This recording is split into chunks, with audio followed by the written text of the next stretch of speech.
아직은 작은 기업이라서 모르고 지나칠 수도 있지만 결코 놓쳐서는 안 되는 기업의 숨은 가치를 알려드리는 시간, 가치를 판매하는 소중한 기업을 소개하는 가판대 시간입니다.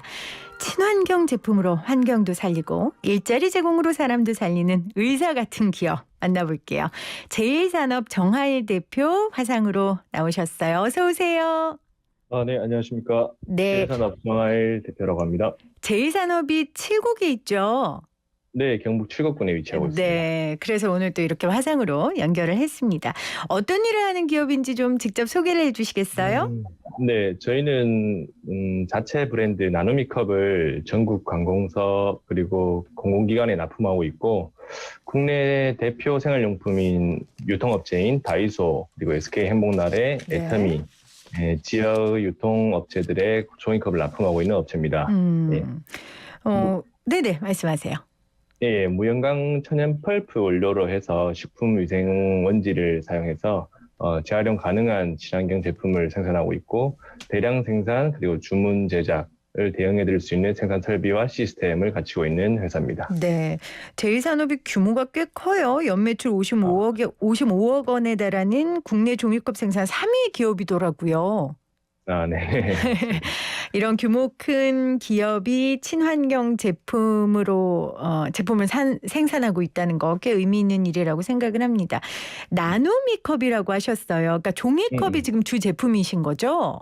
예, 맞습니다. 종이컵 하면 떠오르는 그 자판기 컵 크기의 부피가 6.5온스 제품인데, 네. 그걸 주로 생산하고 있고요.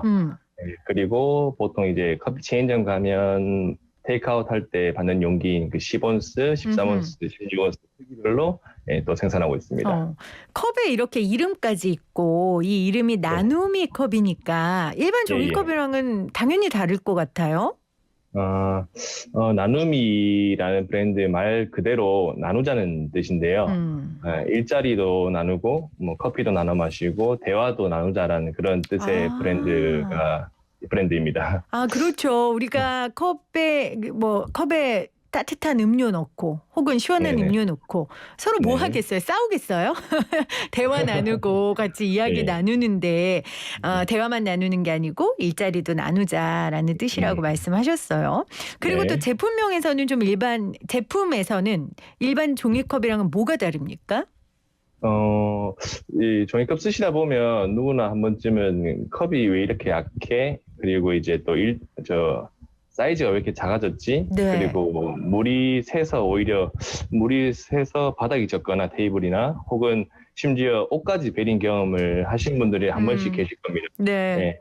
그 이유는 그 낮은 단가를 유지하기 위해서 낮은 평량이라고 하면 두께라고 쉽게 생각하시면 되는데요. 네. 그런 낮은 평량을 사용해서 원가 절감을 하기 위해서 발생하는 건데, 저희 나눔이컵은 현재 시중에서 판매되는 저가형 종이컵 제품들과는 다르게 차별화를 두고 평량 170g 이상의 평량만 사용하고 있어서, 물론 한번 쓰고 버리는 일회용 제품이긴 하지만 제 역할은 충실히 할 수 있도록 품질에 더욱 신경을 쓰고 있습니다. 네. 저희가 가판대를 통해 소개하는 사회적 기업들은 당연히 사회적 가치를 중심으로 하는 기업이기도 하지만 또 당연히 그 제품의 질이나 서비스의 질이 굉장히 수준 높아서 이 업계에서 인정받는 기업들만 저희가 선별해서 여러분들께 알려드리고 있습니다. 참조해 주시기를 바라고요.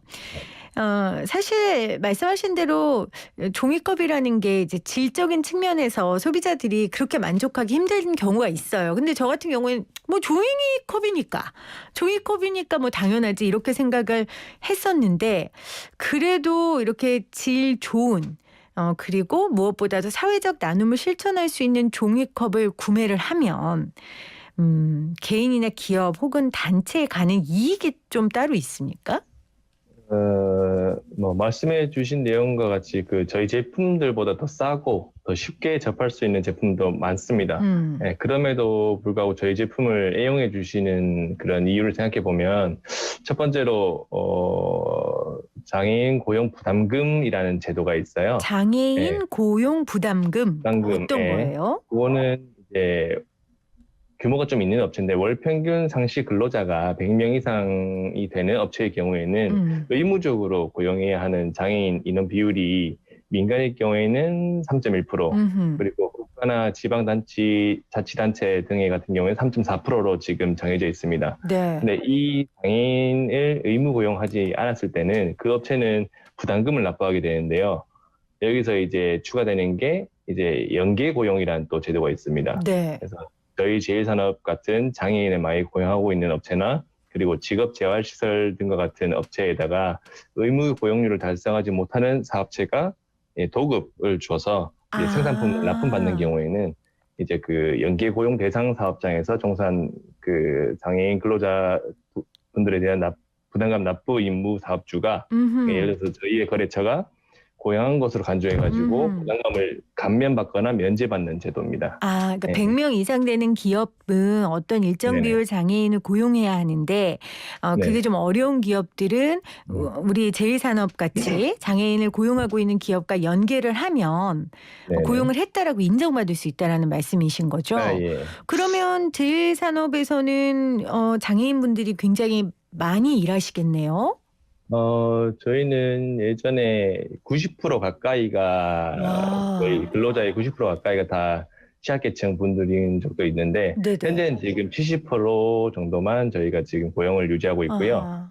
그 70% 취약계층에서 이제 거기 70% 안에서 90%는 중증 장애를 가진 분들만 지금 구성되어 있고 기존에 90%였을 때는 이제 제가 4, 5년 전에 대형 다른 유통업체와 계약이 유지될 때인데 이제 그게 만료가 돼가지고 그 생산 파트를 맡아오던 분들의 일자리가 조금 줄어든 거고 이제 뭐 다른 이제 신규 거래처와 이제 계약을 해서 다시 그들이 일할 수 있도록 많은 일감을 가져오는 게 제 할 일이자 책임이라고 생각합니다.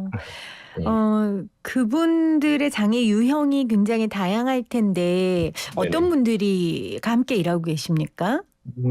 저희가 지금 대부분이 다 지적 중증 장애분들이신데, 뭐 제가 제 아버지였던 전 대표님이 운영할 당시에 집에 와서 하시는 말씀으로 저희가 기숙사를 운영하고 있어요. 직원들 기숙사까지 같이 하시는군요. 근데 이제 뭐 여러 일이 발생하긴 하지만 한겨울에 이제 산에 토끼를 잡아 나간다고 산으로 올라가서 뭐 올라가는 건 좋은데 한겨울에 추울 때 이렇게 나와가지고 하는 건 되게 또 위험할 수 있으니까 그런 게 또 기억이 남고 그리고 최근에는 또 저희 회사에서 주임 직책을 맡고 있는 이제 딱 한 분 지체 장애인 분이 계시는데 그분이 이제 면담 중에 이제 일을 하면서 아파트를 사서 이제 월급을 받아가지고 아파트를 사서 본인 명의의 집을 마련해서 뭐 좋다고 그렇게 말씀하시니까 저도 오늘도 뿌듯하고 항상 좋은 기억으로 남아 있습니다. 제가 앞서 오프닝에서 패럴림픽, 올림픽 이야기를 하기도 했지만 그 패럴림픽의 시각장애인 그 계주 선수가 달릴 때 옆에 러너로 같이 비장애인이 같이 달려주거든요. 보치아 같은 경우에도 장애인 선수 옆에 비장애인이 함께 돕는 그런 비장애인 선수가 있고요. 함께 만들어가는 거잖아요. 아마 우리 제일산업도 비장애인들과 장애인이 함께 만들어가는 기업인 것 같아요. 네, 감사합니다. 아까 아버님 얘기를 하셨는데 그럼 아버님이 이 회사를 창업하신 거세요? 예. 창업자는 아버지가 창업자시고요. 99년도에 개인 사업자로 시작을 해서 19년도까지 이제 21년간 운영해 오시다가 급하게 별세를 하시고 급작스럽게 제가 19년도에 이런 지금 좀 과분한 자리에 앉아서 아버지가 좀 읽어놓은 그런 저희 일터를 좀 지키고 넓히려고 하고 있습니다. 아버님이 처음 사업을 하실 때부터 장애인 고용을 생각하고 하셨나요? 아니면 사업을 하시다 보니까 그런 쪽에 뜻을 갖게 되셨나요? 처음부터는 아닌 걸로 제가 알고 있습니다. 이유는 이제 일을 하다가 이제 아버지의 지인분이 특수학교의 선생님이셨는데 이제 가르치는 친구들 중에 똘똘한 친구들이 있다. 일을 하더라도 잘할 것 같은 친구들 추천해 주니 그게 아까 제가 말씀드린 그 아파트를 매입 이제 가지게 된 그 이경미 주임이라는 분인데요. 그분이 오셔서 처음 이제 사실 원래 지금도 이제 장애인에 대한 그런 인식이 좀 더 많이 나아지고 있지만 예전 같은 경우에는 좀 더 안 좋았었잖아요. 그렇죠. 그래서 아버지 같은 경우에도 처음 이제 경미주임 같이 일하다 보니까 이분들도 제 역할을 다 하는구나라고 느끼셔서 점차 늘려가고 그리고 또 이제 사회적 기업이라는 또 인증도 받고 많이 늘어가다 보니까 장애인 표준사업장 인가도 받고 그렇게 지금 사업을 점점 넓혀갔던 걸로 알고 있습니다. 근데 아버님이 하시던 일을 옆에서 볼 때는 우리 아버지 훌륭하다 대단하다 이렇게만 생각하셨을 텐데 이제 예. 아버님이 급하게 세상을 떠나시고 뭐 자의반 타의반으로 이 자리를 맡게 되셨잖아요. 직접 해보시니까 어떠세요? 처음에는 제가 사실 다른 업에 있다가 와가지고 일을 배우면서 일을 했었어요.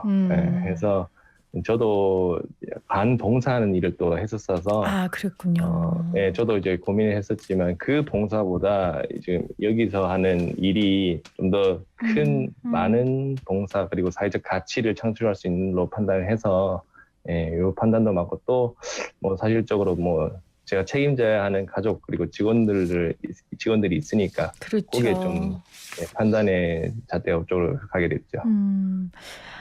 아버님이 처음 만드실 때에 비해서는 지금 말씀하신 여러 가지 제도들 또 무엇보다 사회적 기업을 후원해주는 뭐 SK 같은 대기업들이 있기 때문에 훨씬 상황이 나아지기는 했죠. 이런 제도나 이 대기업의 후원이 굉장히 주요한 요인이죠. 기업을 이끌어가는 데 있어서. 지금 최근에 그 ESG 경영이라고 많이 언급되는 부분인데 ESG S가 소셜이잖아요. 그렇죠. 소셜 부분도 이제 기업들도 이제 영위하기 위해서는 그 이미지 마케팅도 해야 되고 그런데 저희가 같은 제품을 쓰더라도 저희 이제 뭐 표준사업장이나 사회적 가치를 창출하는 업체의 제품을 쓴다면 같은 제품을 쓰되 이제 또 사회적 가치를 창출하는 것을 나타낼 수 있고 또 도와주는 거기 때문에 기업 이미지에도 많이 도움이 될 거라고 생각을 해서 또 그렇게 많이 연결이 되는 것 같습니다. 그러니까 이런 좋은 일을 하려는 기업들을 그냥 시장 경제 가운데 그냥 버려두면 안 될 것 같아요. 정말 제도로서 도와주고 또 여력이 있는 기업들이 함께 도와줘서 정말 하나둘 함께 나가는 게 중요할 거라는 생각을 다시 한번 오늘 제2산업을 인터뷰하면서 제가 느끼게 됩니다. 마이크로소프트인가요? 거기에서 구글인가요? 거기에서는 코딩을 하는 그러니까 코딩의 잘못된 부분을 잡아내는 데 있어서 일부러 장애인들을 고용한다고 하더라고요. 이게 순간 집중력이 굉장히 필요한 일인데 비장애인보다는 장애인이 훨씬 순간 집중력이 높고 또 엉덩이를 붙이고 있을 수 있는 그런 시간적 인내심도 더 많고 그래서 그렇다고 하는데 제1산업에서 우리 장애인 직원들의 정말 특출난 점 있다면 뭘 꼽아주시겠어요? 방금 앵커님이 말씀하신 것 그대로 이분들이 사실 여러 분야의 일을 예를 들어 쉽게 말해서 멀티태스킹을 잘 못하세요. 그렇죠. 대신 맡겨놓은 한 일에 대해서는 집중력을 발휘하거든요.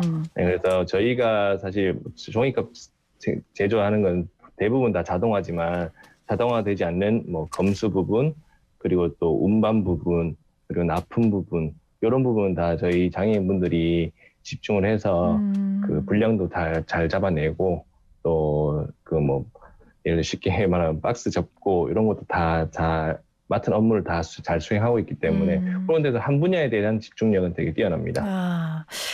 그런 분야의 노동자들이 필요하신 분들, 근로자들이 필요하신 사업장에서는 정말 장애인 근로자들을 좀 많이 선발해 주셨으면 좋겠습니다. 우리 제1산업의 직원 23명 중에 10년 이상 장기 근속자도 9명이나 된다면서요. 장애인 직원분들이시죠? 예, 맞습니다. 그리고 개인 사업자로 따지면 거진 20년 근무한 분들도 계시고요. 와, 대단하시네요. 제1산업이 뭐가 그렇게 좋아서 그렇게들 계실까요?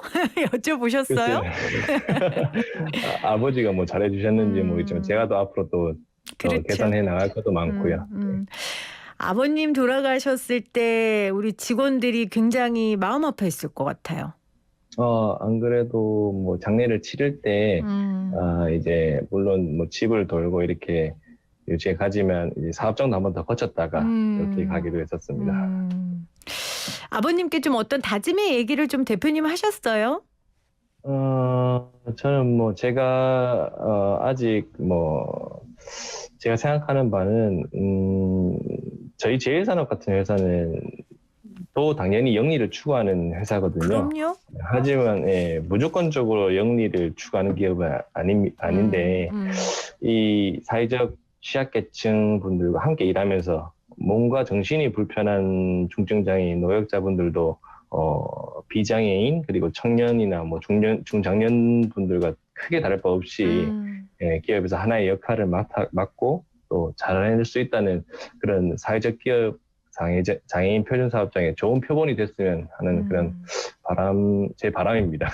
다짐보다는. 예. 그 바람을 잘 이어나가실 거라는 생각이 듭니다. 제가 오프닝에서도 장애인은 모자란 게 아니고 불편한 거라고 하셨는데 우리 대표님도 지금 방금 똑같은 표현을 쓰셨어요. 불편한 분들. 그 불편한 분들이 모여서 정말 질적으로 수준 높은 종이컵을 만들어내시는 거니까. 알겠습니다. 종이컵 말고도 추진하고 계시거나 계획하고 있는 사업이 있으세요?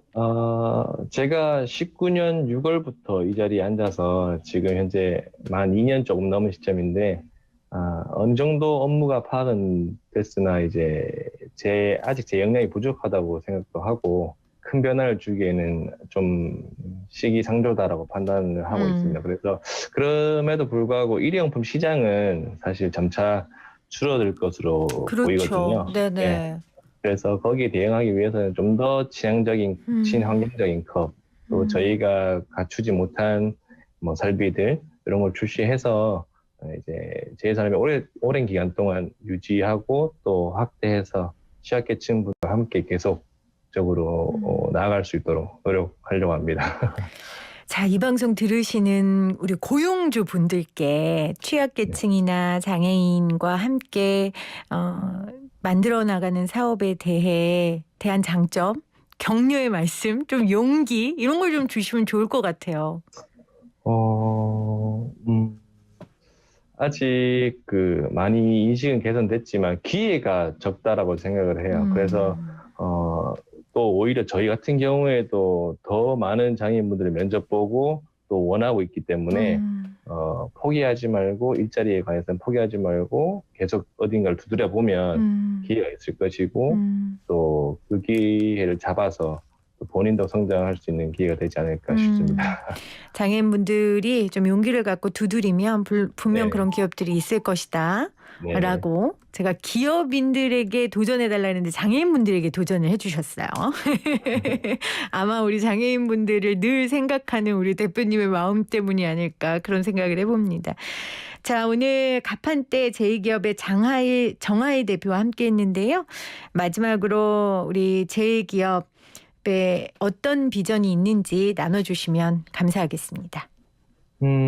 저희는 지속적으로 좋은 품질의 제품을 공급하는 것이 저희의 역할이고 또 시장에 맞춰서 좀 더 친환경적인 제품을 출시하도록 R&D 개발에 힘쓰고 있고 또 저희 제품을 사용해 주시는 다른 제품도 많겠지만 저희 제품을 사용해 주시면 취약계층의 여러 어려운 분들에 대한 일자리를 창출해 주시는 작은 노력이 되기 때문에 그 부분을 생각해 주셔서 많이 애용해 주셨으면 좋겠습니다. 알겠습니다. 여러분 종이컵 필요하실 때 생각해 주십시오. 사회적 책임과 품질 모두를 만족시킬 수 있는 물건을 만들기 위해 애쓰는 우리 장애인들과 또 우리 정하일 대표를 좀 기억해 주시기를 바랍니다.